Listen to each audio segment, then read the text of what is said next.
ಇನ್ನು ದುಬೈನಲ್ಲಿ ನಡೀತಾ ಇರುವಂತಹ ಚಾಂಪಿಯನ್ಸ್ ಟ್ರೋಫಿಯ ಇಂಡಿಯಾ ಪಾಕಿಸ್ತಾನ ಹೈ ವೋಲ್ಟೇಜ್ ಪಂದ್ಯದಲ್ಲಿ ಗೆಲುವಿನ ದಡದ ಕಡೆಗೆ ಭಾರತ ಸಾಗ್ತಾ ಇದ್ದಂಗೆ ಕಂಡು ಬರ್ತಾ ಇದೆ.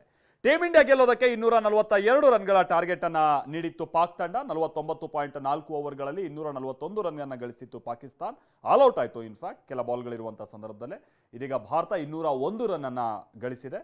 ವಿರಾಟ್ ಕೊಹ್ಲಿ ಹಾಗೆ ಶ್ರೇಯಸ್ ಅಯ್ಯರ್ ಸದ್ಯ ಕ್ರೀಸ್ನಲ್ಲಿದ್ದು ವಿರಾಟ್ ಕೊಹ್ಲಿ ಶತಕದ ಕಡೆಗೆ ಸಾಗ್ತಾ ಇದ್ದಾರೆ. ಒಂದು ಹಂತದಲ್ಲಿ ಸ್ವಲ್ಪ ಪಂದ್ಯ ನಿಧಾನವಾಗಿ ಸ್ಕೋರಿಂಗ್ ಆಗ್ತಾ ಇದ್ದಂಥ ಸಂದರ್ಭದಲ್ಲಿ ಅಥವಾ ರನ್ ಗಳಿಕೆ ಆಗ್ತಾ ಇದ್ದಂಥ ಸಂದರ್ಭದಲ್ಲಿ ಶ್ರೇಯಸ್ ಅಯ್ಯರ್ ಹಾಗೆ ವಿರಾಟ್ ಕೊಹ್ಲಿ ಒಂದು ಕಡೆ ಇನ್ನಿಂಗ್ಸ್ ಬಿಲ್ಡ್ ಮಾಡುವಂಥ ಕೆಲಸವನ್ನು ಕೂಡ ಮಾಡಿದ್ರು. ರನ್ ವೇಗಕ್ಕೂ ಕೂಡ ನಿಧಾನವಾಗಿ ರನ್ ಗಳಿಕೆಗೂ ನಿಗಾದಂಥ ಒಂದು ವೇಗವನ್ನು ಕೊಡ್ತಾ ಬಂದರು. ಈಗ 81 ರನ್ ಗಳಿಸಿದ್ದಾರೆ ವಿರಾಟ್ ಕೊಹ್ಲಿ. ಶ್ರೇಯಸ್ ಅಯ್ಯರ್ ಕೂಡ ಇದೀಗ ತಾನೇ ಅರ್ಧ ಶತಕವನ್ನು ಪೇರಿಸಿದ್ದಾರೆ. ಸ್ಕ್ರೀಸ್ನಲ್ಲಿ ಗಟ್ಟಿಯಾಗಿ ಕಾಲೂರಿದ್ದಾರೆ.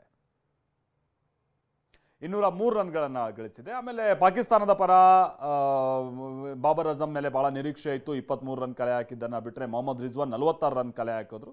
ಸೌತ್ ಶಕೀಲ್ 62 ರನ್ ಕಲೆ ಹಾಕುವ ಮುಖೇನವಾಗಿ 200ರ ಗಡಿ ದಾಟುವ ರೀತಿಯಾಗಿ ನೋಡಿಕೊಂಡ್ರು. ಭಾರತದ ಬೌಲರ್ಸ್ ಕೂಡ ಬಹಳ ಬಿಗಿಯಾದಂಥ ದಾಳಿಯನ್ನು ನಡೆಸಿ ದೊಡ್ಡ ಸ್ಕೋರನ್ನು ಕಲೆ ಹಾಕ್ತಾ ಇರುವಂಥ ರೀತಿಯಾಗಿ ನೋಡಿಕೊಂಡ್ರು.